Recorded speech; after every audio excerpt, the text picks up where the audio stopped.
Hello friends, आज का मेरा टॉपिक है लागत की धारणाएं। तो शुरू करते हैं वीडियो। लागत की धारणा और इसके प्रकार। लागत की धारणा उत्पादन करते समय उत्पादन के साधनों पर किए गए खर्च को उत्पादन लागत कहा जाता है। लागत शब्द का प्रयोग विभिन्न अर्थों में किया जाता है, जैसे वास्तविक लागत, अवसर लागत, स्पष्ट लागत, निहित लागत, मौद्रिक लागत। मौद्रिक लागत में तीन शामिल होती हैं: कुल लागत, औसत लागत, सीमांत लागत। तो पहला है वास्तविक लागत। इसका प्रतिपादन डॉक्टर मार्शल ने किया। यह वह लागत है जो उत्पादन के स्वामियों द्वारा उनकी सेवाओं की पूर्ति, जैसे दुख परेशानी आदि में उठानी पड़ती है।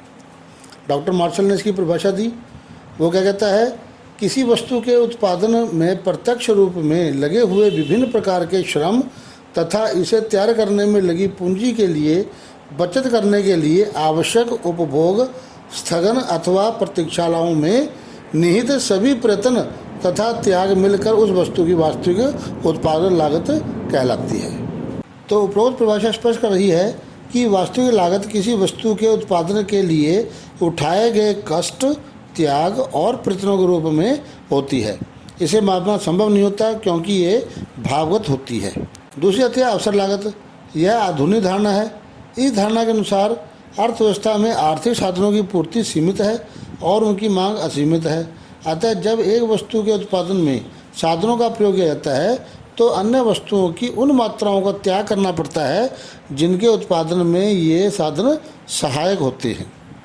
इसकी परिभाषा किसी साधन की अवसर लागत से अभिप्राय दूसरे सर्वश्रेष्ठ वैकल्पिक प्रयोग में उनके मूल्य से है। तो उपरोक्त परिभाषा में क्या बात कही गई है कि किसी साधन की अवसर लागत वह लागत है जिसका उस साधन को किसी एक कार्य में कार्यरत होने के कारण दूसरे कार्य को ना कर पाने के कारण त्याग करना पड़ता है।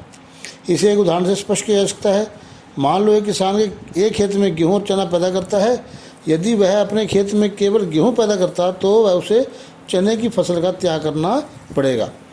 यदि चने की त्याग की जाने वाली मात्रा की कीमत 1000 रुपये है तो गेहूँ की अवसर लागत 1000 रुपये होगी। तीसरा आता है स्पष्ट लागतें।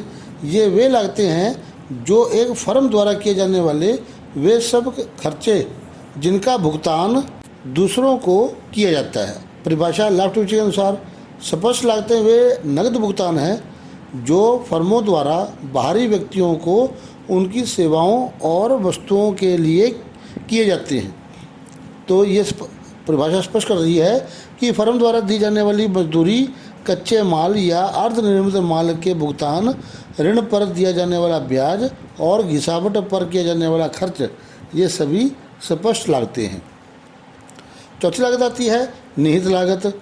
ये लागतें उद्यमियों के अपने साधनों की अवसर लागत है, अर्थात किसी फर्म को अपने साधनों के प्रयोग के कारण उत्पन्न होती है।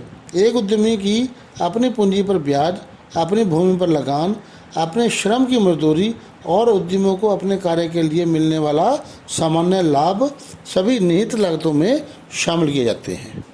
लेफ्ट डिवीजन ने इसकी परिभाषा दी। उत्पादन की निहित लागतें स्वयं के स्वामित्व एवं स्वयं के द्वारा लगाए गए साधनों की लागतें हैं।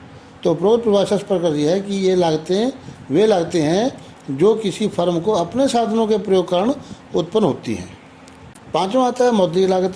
किसी वस्तु की उत्पादन एवं बिक्री करने के लिए मुद्रा के रूप में जो धन खर्च करना पड़ता है उसे उस वस्तु की मौद्रिक लागत कहा जाता है।